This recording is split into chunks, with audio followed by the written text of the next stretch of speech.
नमस्कार, आप देख रहे हैं द न्यूज फ्लक्स। आज हमारे साथ मोहम्मद शारिक हैं, जो समाजवादी पार्टी की अल्पसंख्यक सभा के प्रदेश सचिव हैं। प्रदेश की मौजूदा कानून व्यवस्था, कोरोना महामारी की सरकार की तैयारियां, ऐसे तमाम सवालों को लेकर हम आइए इनसे बातचीत करते हैं। शारिक जी, पहला सवाल का शुरुआत ये है कि कोरोना महामारी की जो सरकार की तैयारियां हैं, उसको समाजवादी पार्टी के नेता होने के नाते आप कितना प्रभावी मानते हैं ये सरकार की तैयारियों को? बात कर रहे हैं कितना प्रभावी है इनकी तैयारियां, तो इनकी तैयारियां इतनी प्रभावी थी कि जब 500 लोग संक्रमित थे इस बीमारी से पूरे देश में, तब इन्होंने लॉकडाउन लगा दिया। और लॉकडाउन इस कदर लगाया इन्होंने कि लोगों की परेशानियां जो थी वो चरम सीमा पे पहुंच गई। जो जहां था वहां ठहर गया, पूरा देश हमारा ठहर गया। और कोरोना महामारी एक बैग तो आई नहीं हमारे देश में। इसकी तैयारी के लिए जानकारी WHO ने पहले से दे रखी थी कि आप उसके लिए तैयार रहिए, क्योंकि पूरे देश से घूमते हुए ये हमारे भारत में आई। उसको मद्देनजर रखते हुए इन्होंने कोई भी तैयारियां नहीं जारी रखी। ट्रंप का यहाँ के पे कार्यक्रम रखा गया, वहाँ हजारों की हजार में भीड़ इकट्ठा हुई। आपने देखा किस कदर से भीड़ इकट्ठा की गई। उसके बाद जब लॉकडाउन लगा तो हमारे प्रवासी मजदूर और जितने भी लोग प्रदेश में जहां जहां थे वहां ठहर गए। उनको वहां से लाने का कोई इंतजार, अरे आपको अगर लॉकडाउन करना था तो पहले से बताना चाहिए था, 1 हफ्ते का समय देना चाहिए था और कहना चाहिए था कि आप लोग जहां जाएं, आप लोग अपने घर पे जाइए, हमको कोरोना के लिए तैयारियां करनी है, कोरोना से लड़ने के लिए तैयारी करें, क्योंकि ये देश हित की बात है।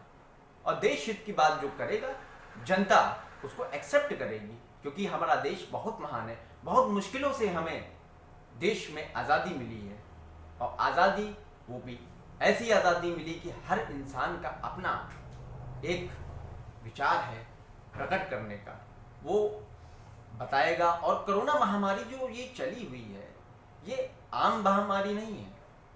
और इस कोरोना महामारी में हमारे जितने भी योद्धा थे समाजवादी पार्टी के, उन्होंने बढ़ चढ़ के हिस्सा लिया। हमारी शानदार पूर्व सांसद डिंपल यादव जी ने बढ़ चढ़ करके प्रवासी मजदूरों की मदद किया। समाजवादी पार्टी के तमाम कार्यकर्ताओं ने, ऊपर से लेके नीचे तक सारे लोगों ने उनकी मदद की, प्रवासी मजदूरों की मदद की। और राशन वितरण का काम इस कदर हुआ कि घर घर तक जो जरूरतमंद लोग थे उनको घर घर तक राशन पहुंचा।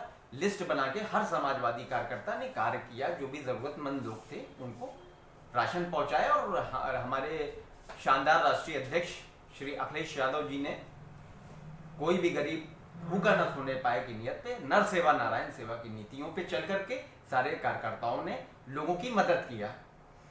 शारिक जी, कोरोना महामारी की जो क्या कहते हैं चुनौतियां हैं, उसकी जो तैयारियां हैं, उस पर तो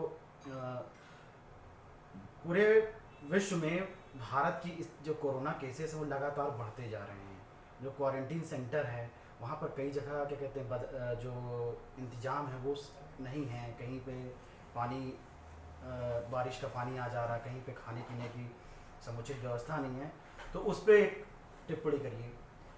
देखिए, जो व्यवस्था है वो अव्यवस्था में बदल चुकी है, क्योंकि हमने तैयारी पूरी नहीं किया था। देश की जनता ने आपको चुना था, आपको इतना ज़्यादा बहुमत से वोट दिया, उनको एक आशा थी कि आप बदलाव लाएंगे, आप उनकी देखभाल करेंगे। वो शासक ही क्या शासक जो अपनी जनता का जो है ख्याल ना रख सके।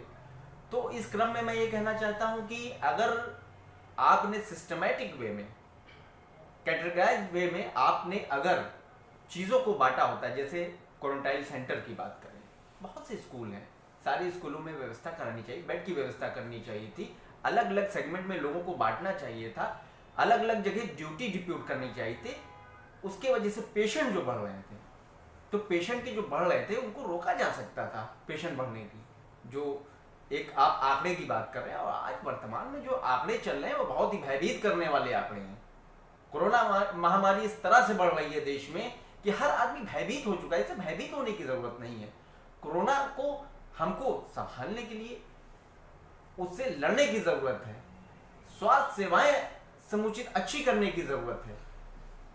अगर हम बात करें प्रदेश की कानून व्यवस्था की, तो आज ही लखीमपुर खीरी में एक किशोरी रेप की घटना सामने आई है। तो ऐसे प्रदेश की जो कानून व्यवस्था है उस पर समाजवादी पार्टी के नेता होने के नाते आप क्या कहना चाहते हैं? देखिए, आम जनमानस की आप बात कर रहे हैं कि आज जो घटना हुई बहुत ही शर्मनाक घटना है। वो हमारी छोटी सी बेटी के साथ जो घटना लखीमपुर खीरी में हुई शर्मनाक है। और अल्पसंख्यक समुदाय,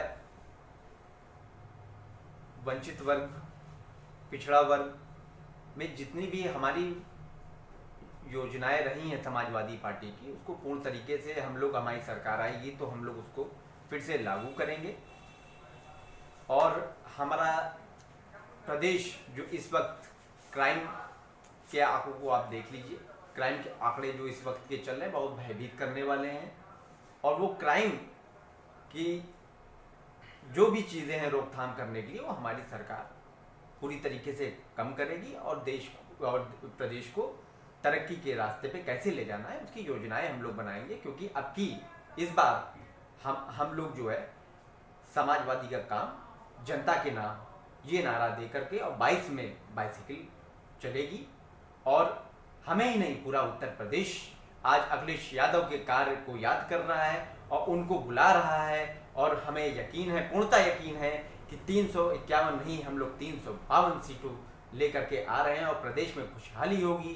किसान जो आज आत्महत्या करने पे मजबूर हो रहा है, आज कृषि हमारा कहाँ पहुँच गया है, और जितनी भी बंद फैक्ट्रियाँ हैं उनको पूर्ण तरीके से हम लोग चालू कराएंगे। और इसी के साथ हम लोग जन जन तक जा करके, बूथ स्तर से जा करके लोगों को बताएंगे।